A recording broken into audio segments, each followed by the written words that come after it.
Hey guys, welcome back to Sports Cards Analysis. I'm JT with another case break simulation. Today we got 2023 Bowman Baseball. This is a big release. This is a big time product. It's the biggest prospect product probably in all of collecting, and it's a big day. It's a big deal. Other than Bowman Chrome, the product that takes the Chrome cards from the Bowman product and just makes it the entire set.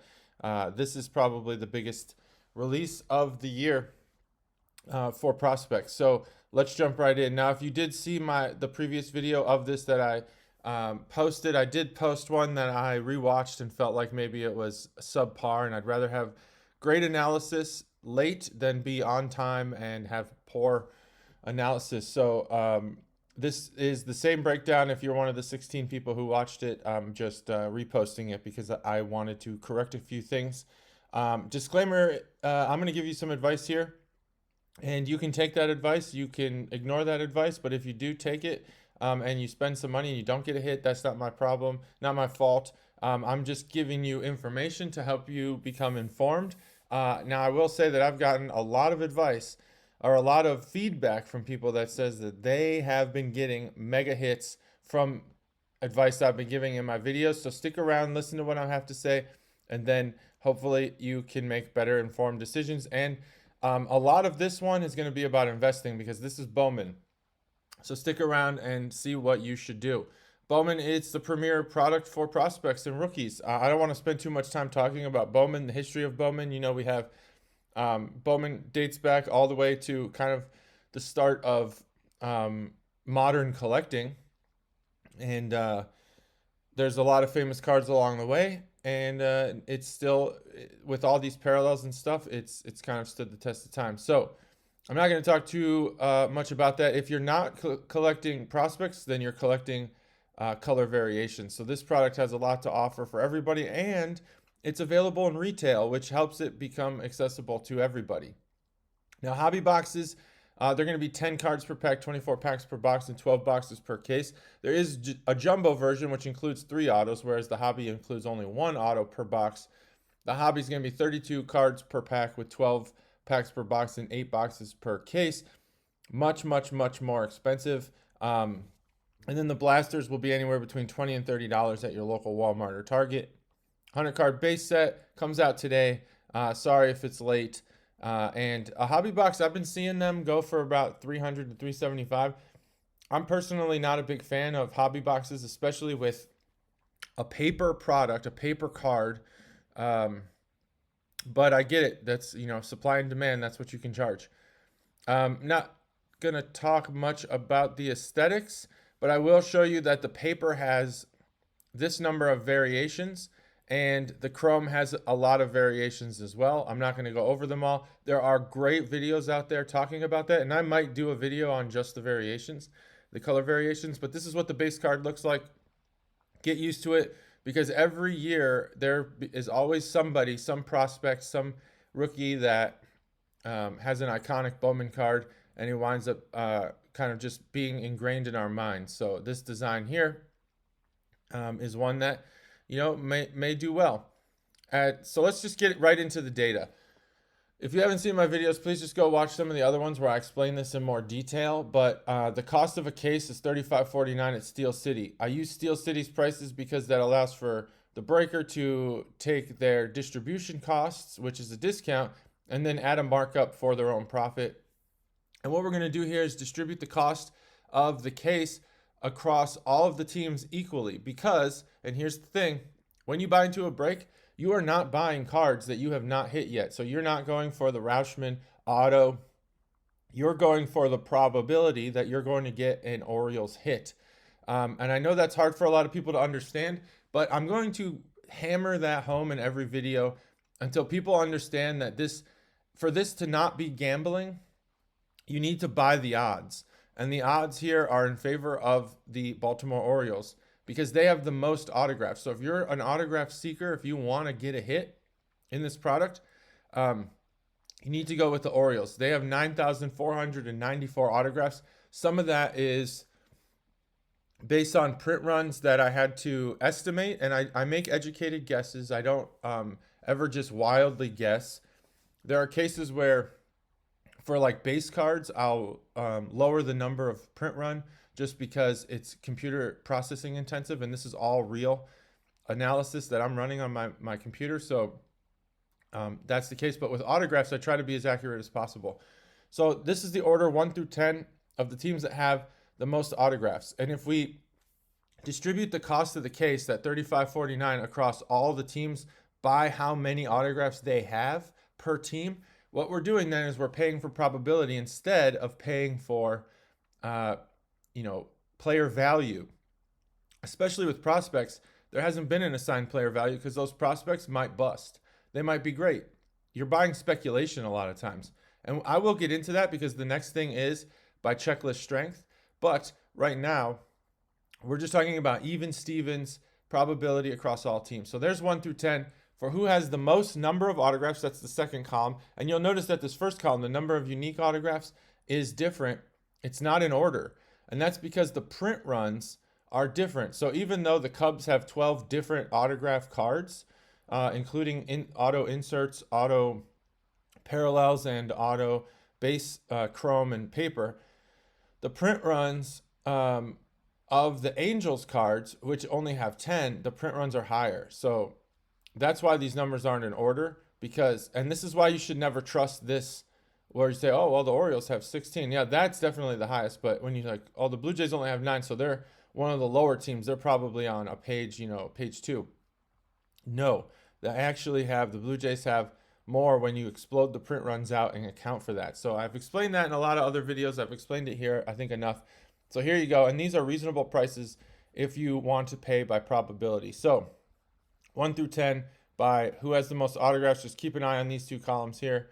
And then there's 11 through 20 just by the number of autographs. And there's 21 through 30. So then we can do the same for inserts. I don't know that a lot of people are really into collecting the inserts, but there are many insert sets here. So there's going to be thousands and thousands of cards. Now, for the inserts that are unnumbered, I just assumed 1,000 per, $9.99 per insert card. So, if you have like the, what is it called, Invictus, or whatever the insert set is, where it's, it's kind of a horizontal, and they're just really cool. I just assume $9.99 for every insert set. Even the Bowman 100, I assume $9.99 for the unnumbered. And that's where these numbers are derived from. So then all of the color parallels, they actually have serial numbers. So keep that in mind. This information, as long as I assume the same number for each parallel that isn't numbered, which in this case just is the insert base, then even if I'm wrong in order. The order's still the same. So the Orioles have the most insert cards. And then there's that's 1 through 10. That's 11 through 20, and then 21 through 30. So if you're interested in collecting the insert cards, there you go. And I don't even put a price on it because it doesn't really make sense to pay by insert. So non-autograph parallels, if you're looking for the team with the most color, that's chrome and base, and actually just chrome. It's chrome, base, and prospect base and chrome. So that's 4 different sets. This does not include color variations for inserts. That's actually included in this column. So if you're looking for the team with the most color variations for the base set, the prospect set, and the 2 chrome prospect and base sets, there you go. There's page 2, and there's page 3. Screenshot this. That's why I go so fast, because I expect that you'll just screenshot it and then move on, and you'll use this in your own analysis later. I'm fine with you screenshotting these videos. I prefer that instead of sharing them on social media, you kind of just send them to my channel, but I get it. It's all good. And if you're a breaker and you want to use the prices that I'm laying out here, I think it'd be smarter, but that's just me. Total number of non-auto rookie cards. This is obviously where everything matters for Bowman. And I say rookie here just because in my code, I'd already automated the process of building this table based on the word rookie. But this actually is, keep in mind, this is prospects. This is the prospect set. So who has the most prospects in this set? This does not mean that they're just first Bowman cards. These are guys second, third year minor leaguers as well. But anyone that's included in Bowman prospects and Bowman Chrome prospects is in here. And so the Red Sox have a lot more than everyone else. 22,000 prospect cards, and then there they are in order. So if you're chasing those prospects, you want to get all your cards graded, there you have it. And then if we want to look at the total number of cards by team, now the one thing I want to say here is that I originally assumed a much higher number here. So there could be up to 10,000, 20,000, 50,000 just base cards alone, because this is a paper product and it's available in retail, and there's a jumbo and there's a hobby. I mean, we could be talking about a print run that goes 40, 50,000 deep. If I was going to do that, use that number, it would break my computer. So I'm not yet processing things, on AWS or whatever. So I reduced that number. So this number is not 100% accurate as far as the number total, but the order is the same. And all you really need to do is probably just multiply this by, 5 or 10, because there's 78,000 cards, and that assumes a very low base print run. So we're talking all the insert cards, all the parallels, all the autographs, and then just 1,000 cards for the base set, 1,000 cards for the base prospect set, and 1,000 cards for each chrome set. And then I do all of the parallels as the numbers that they are, the serial number print runs.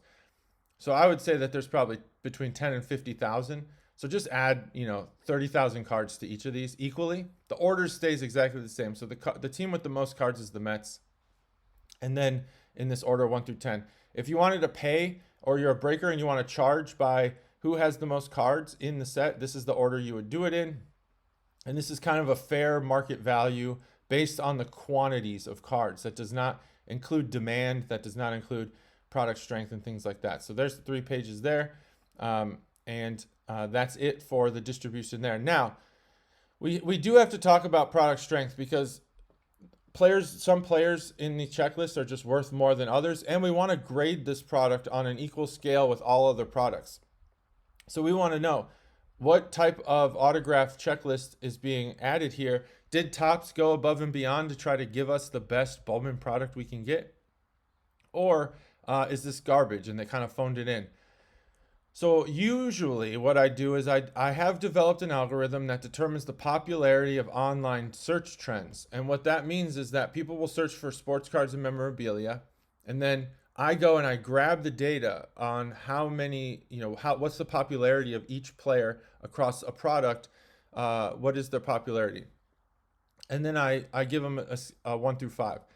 In this case, what I've done is I have, in Bowman's case, because they're prospects and not a lot of people are searching for their sports cards and memorabilia, especially if this is their first Bowman. So I needed a different mechanism to grade these players. So what I did was go back to my last video, which I'm going to try to link, somewhere. I'll put a link somewhere in here when I post this video.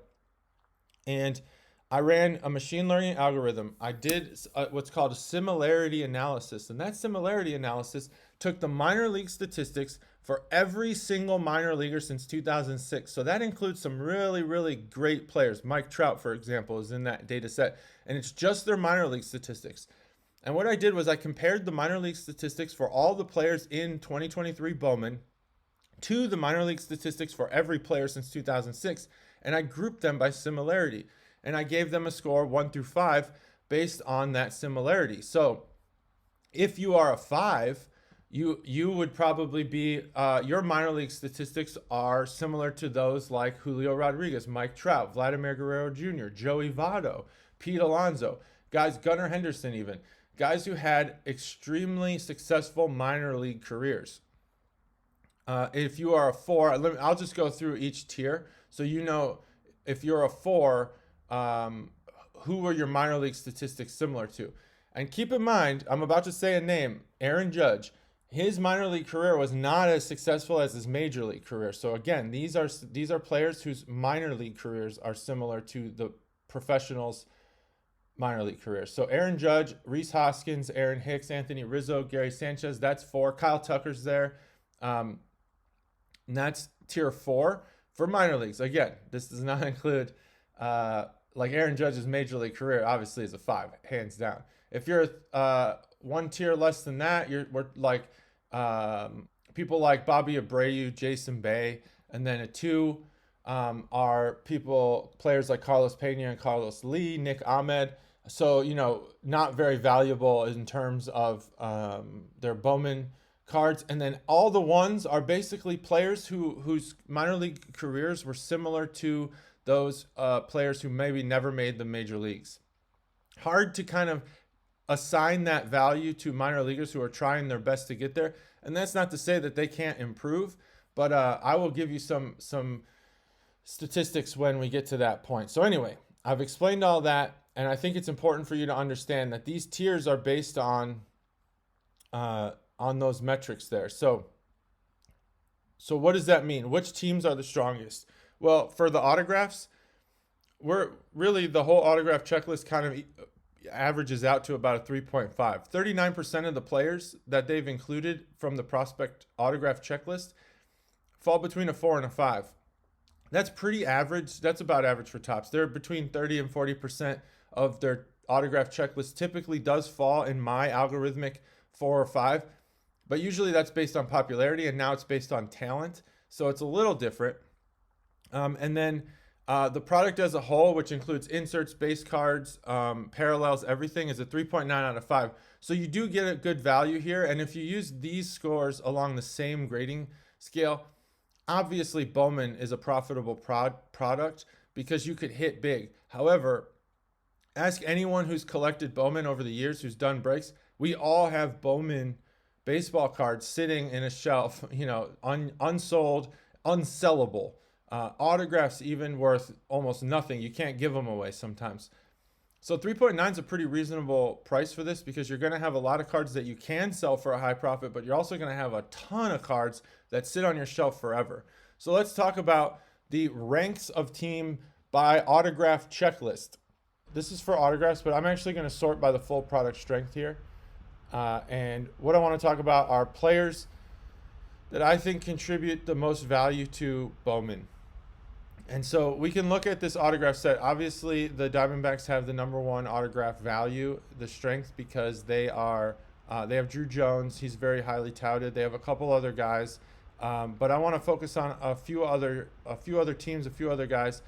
As far as total product strength, the Yankees, I want to draw your attention. Everyone probably thinks Jason Dominguez is the man. I don't know how many people are talking about him, but Spencer Jones is having an absolutely stellar minor league career. Out of 153 plate appearances, he's already he's only played in single A and A plus, and then maybe some sort of Arizona Fall League or something.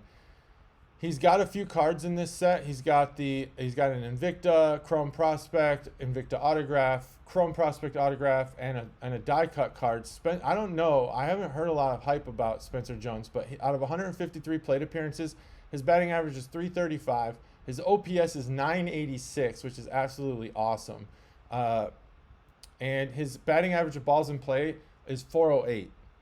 And batting average of ball in play basically means of all the balls that he hits, pop flies, grounders, home runs, everything, bunts even. How many of them does he get to base safely on? And obviously that excludes errors because errors should be outs. But 408 is super duper high.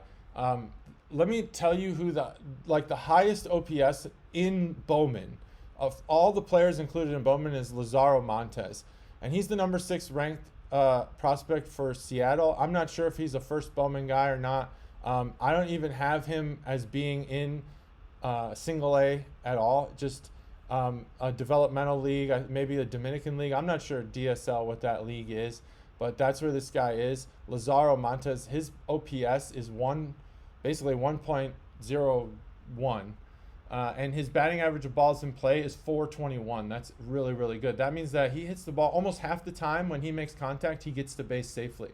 His strikeout rate's a little high, but I think you can kind of accept that when you see that his OPS is 1.01 because he's hitting a lot of home runs, he's getting a lot of doubles. The dude gets on base. So Lazaro Montes for Seattle's probably going to be the top prospect in this set. Spencer Jones, I don't think gets enough attention. Jackson Holliday for Baltimore, he He is doing really well. He's batting 333. So another reason why the Orioles are such a strong team.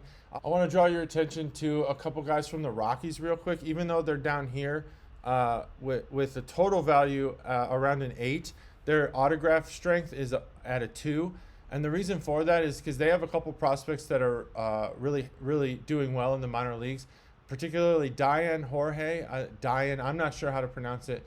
I think that's it. He's doing really well after 234 plate appearances. He's batting 320. His OPS is 853, which kind of indicates that he's a fast player. He doesn't hit a lot of home runs, but he hits a lot of doubles. His batting average of balls in play is 371. And then Benny Montgomery, which I think a lot of people are familiar with him. And by the way, Diane Jorge is the number 11 ranked Colorado Rocky player. But this guy, Benny Montgomery, is not ranked in the top 100 or in the organization. He's a single A player with 377 plate appearances. He's batting 313. His OPS is 852. And his batting average of balls in play, which is very impressive, is 425. So I'd keep an eye on that guy. I think he's doing really well in the minor leagues. So that is one reason why the Rockies are kind of a sleeper team that you might want to pick up. And then there's a few other teams on here. So that's 1 through 10. Then I will go to 11 through 20. The Cubs have some really good prospects. Matt Mervis has his first autograph in here. I don't want to go over him too much because his minor league career isn't, top tier, but it's pretty good. And then, you got you got teams that are pretty recognizable but might not have first Bowman cards in this set. So this is by autograph. This is the total autograph checklist strength by team. And then I'll go through the full product. So that includes, and I'm not going to go over all these, that includes parallels, rookies meaning prospects, inserts, autographs, everything. So the total product strength, the Yankees are by far the best. And I think keep an eye on that Spencer Jones guy. He's going to be good. Jason Dominguez is having not a great minor league career. So his statistics kind of line up with players who may never make the major leagues. And then there's 1 through 10, there's 11 through 20, and there is 21 through 30 for total product strength. And the distribution of players across my scale there, my 1 through 5 scale, there's a lot of 2s and a lot of 5s. The reason for that is because their prospects some of them just don't have a lot of data, and a lot of them fall into that too. Consider this tier, the guys who sit on your shelf and you might not be able to sell, and this tier, guys that move. There's autographs from really good players who aren't first Bowman guys, but overall it's a really, really good product with a good distribution. So how can we look at this product? Let's just look at who has the most autographs in this product. Drew Jones, Diane Jorge, that guy I talked about, he's got 2,000, almost 2,200. Drew Jones has 2,200. Jackson Holliday has over 2,100, and we go from there. Lazaro Montes, there's him. So there's a really good chance that you're going to get some really good players in here. And here's the breakdown of autos by player. So we're looking at this column right here. Keep an eye on that column. There's page 2, and this is just the total number of autographs per player. There's page 4, page 5. Just take screenshots. Use this in your purchasing. There's Matt Mervis. He's got about 1,000. There you go. And that's the first 10 pages. So we'll stop there. Now, if you're interested in inserts, parallels, rookies, you can let me know. The guys with the most parallels, Yordan Alvarez. So actually, they're more of the guys in the base set because of how many parallels they have. Let's just look at the number of total cards. And again, this is assumed a lower base print run, but this is still an accurate order by who has the most cards. So if you're really looking to get a lot of Drew Jones cards, that includes inserts, parallels, and autographs. There's the order there. There's page 2. This is just total cards. This is not just autographs. This is everything. There's page 3. I'll just go to the first 5 pages here. That's page 4. There's Spencer Jones. He's got about 4,100. And there's page 5. All right. So let's move on. So that's by player. Now, for the total checklist, which teams have the most cards? Again, this number might be off because I lowballed the print run on the base set, but it's still going to be the right order. The Mets, then the Red Sox, Orioles. Let's just go in order here. These are the teams with the most cards in the whole checklist. This is not part of the simulation. This is just the whole checklist. So there you go. And this, obviously, again, is out of order because the print runs are included in the total number of cards. Now, how many one of ones are there? There are 515 one of ones in Bowman 2023. That includes superfractors and the platinum color variation. So you can expect, if I would say you could probably expect a one of one because of how high the print run is every 15 to 20 cases. And we'll see how that goes in the simulation because I do simulate 20 case breaks. If we get a one of one or we get more than one, one of one, then we know kind of what to expect. And if you are seeking one of ones, buy the Mets. They have 40 of them. Then the Cardinals, Royals, Yankees. That's the order for the total cards out of one of ones by team. And there you go. There's the page 2 and there's page 3. So the teams with the least amount, the Blue Jays, Mariners, these are teams with a high amount of autographs, but a very low number of one of ones. So there you have it there. These are the rarest cards in the set. There is a book card. It's actually not 15. It's one. There's one. It's a one of one, and there's one of them. It is an awesome card. Let me see if I can quickly find it on here.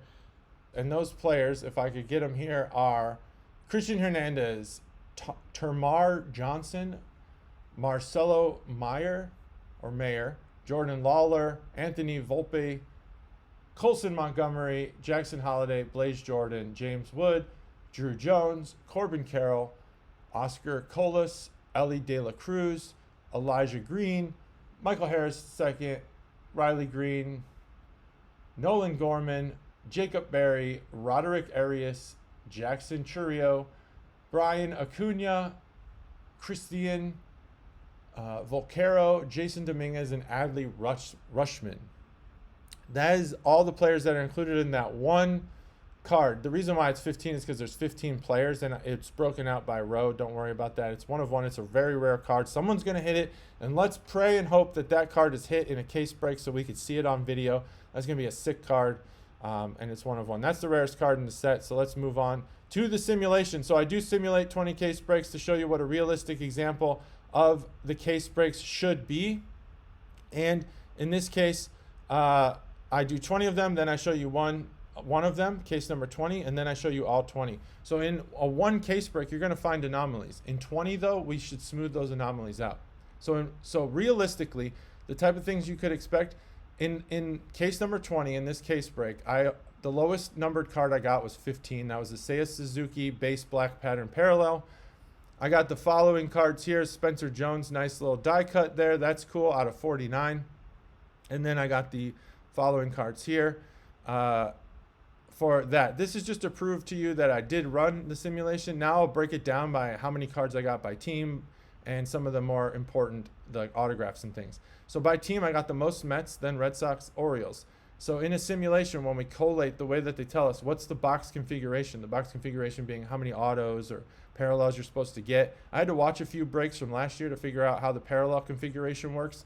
But overall, I think I got it pretty well, except I'm not exactly sure what the rarity of the autograph parallels are.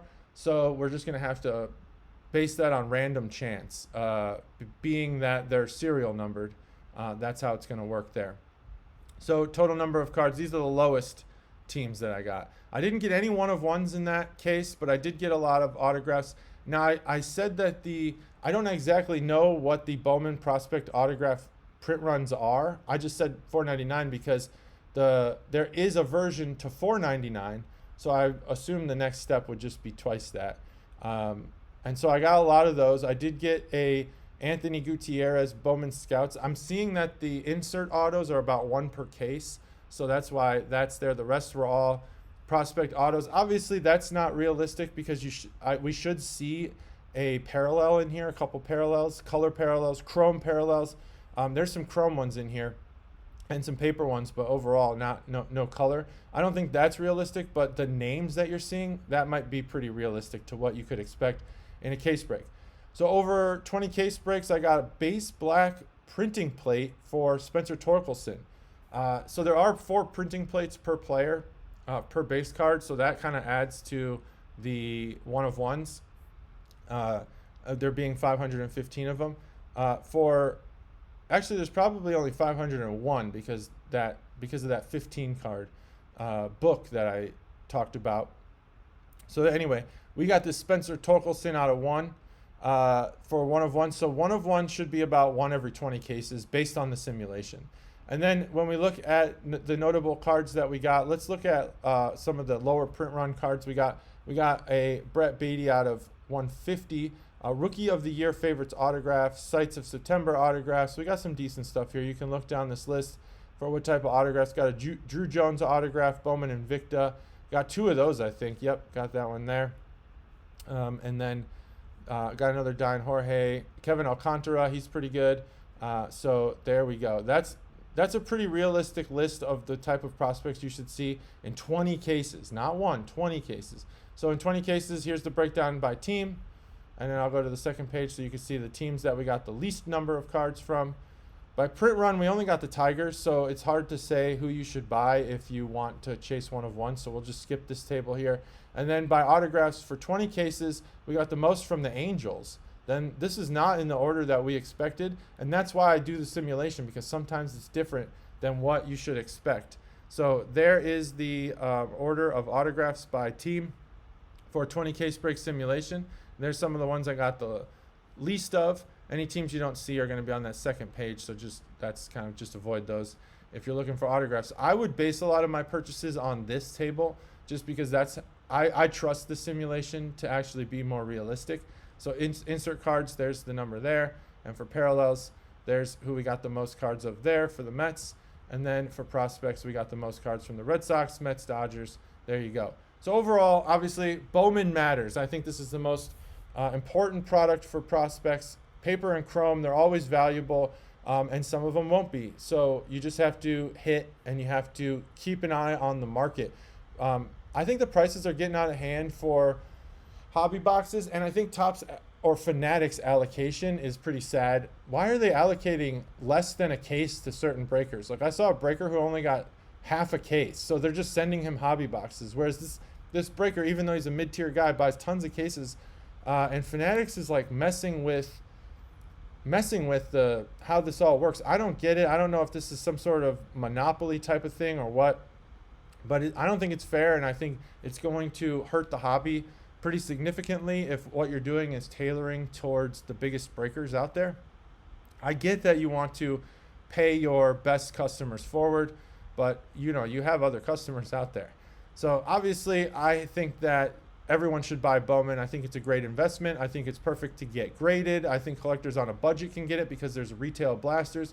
Casual collectors can collect their own teams. So just go and buy Bowman. I don't think there's any problem with any of those. For break styles, team breaks, yep, makes sense to me. Random team breaks makes sense to me because you never know.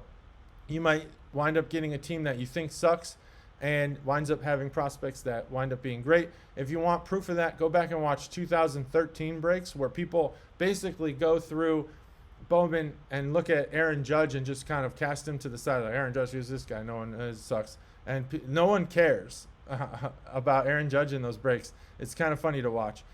Serial number breaks, yep, buy them because there's tons of serial numbers. But hit drafts, that would be quite a boring, long episode. Hopefully I didn't bore you with this long episode of 2023 Bowman. Thanks for watching. Join me next time. Have a good break.